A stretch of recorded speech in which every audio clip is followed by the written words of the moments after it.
ملت مصر باید این مطلب را بداند که اگر قیام کند برخلاف این توطئه ها، همون طوری که ایران قیام کرد اونجا هم خواهد پیروز شد.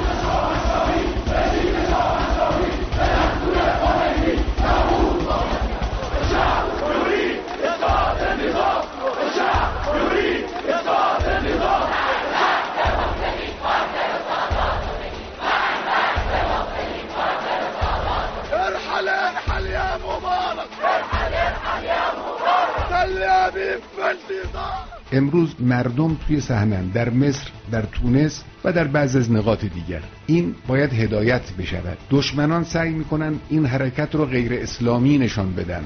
این خطاست. قطعا اسلامی است. شعارهای مردم، حضورشون در نماز جمعه اینها رو نشان میده. بنابراین قطعا اسلامی است. اگرچه سعی میکنن دشمنان نگذارند که این اسلامی بودن تثبیت بشود. Egypt has been a partner of the United States over the last 30 years, has been instrumental in keeping the peace in the Middle East between Egypt and Israel. If you look at first Tunisia and then Egypt, the Nahda party in Tunisia was very low profile, said practically nothing. And the same thing for the Muslim Brotherhood in Egypt. It wasn't on the front lines of the demonstrations.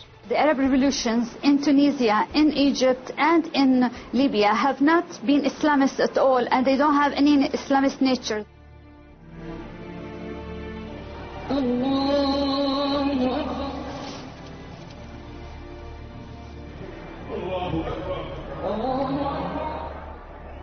غافلگیر شدن. آمریکا در این قضایا غافلگیر شد. ضربه به اون ناگهانی وارد شد. صهیونیست‌ها همینجور، دولت‌های مستعمر پرمدعای اروپایی همینجور، اینا غافلگیر شدن، اما میخوان هر جور ممکنه بر صحنه مسلط بشون.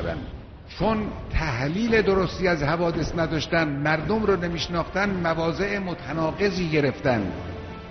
از حسنی مبارک تا آخرین لحظه‌ای که میشد دفاع کنن دفاع کردن، بعد دیدن دیگه نمیشه، اون وقت انداختنش دور.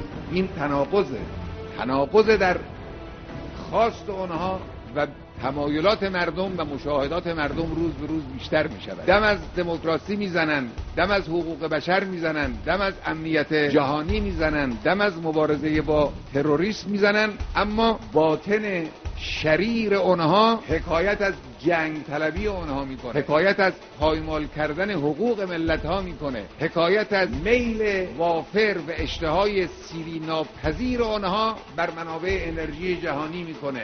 این ملت ها میبینن.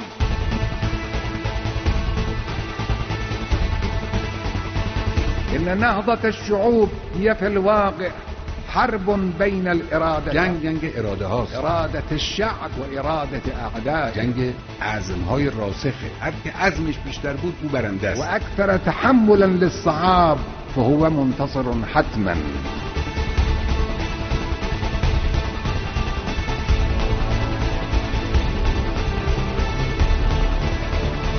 من به شما عرض بکنم این حرکت بیداری تا قلب اروپا خواهد رفت.